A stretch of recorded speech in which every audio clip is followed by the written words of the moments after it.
আসসালামু আলাইকুম সুপ্রিয় দর্শক, এই মুহূর্তে আমরা আছি আমার হাতে দেখতে পাচ্ছেন রামিনের রেসিপি।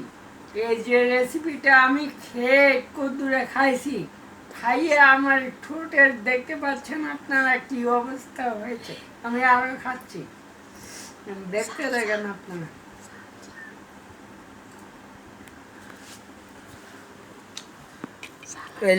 যে জালিটা আপনারা যদি খান অবস্থা টাইট হয়ে যাবে।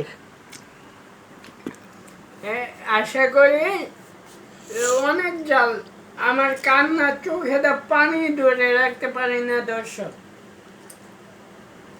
আপনারা এই ভিডিওটাকে একটা লাইক, একটা শেয়ার, একটা কমেন্ট আর একটা সাবস্ক্রাইব করে দেবেন, বেশি বেশি শেয়ার করে দেবেন। আমি যেহেতু কষ্ট করে ভিডিও তৈরি করি যাতে আমি আরো ভিডিও দিতে পারি।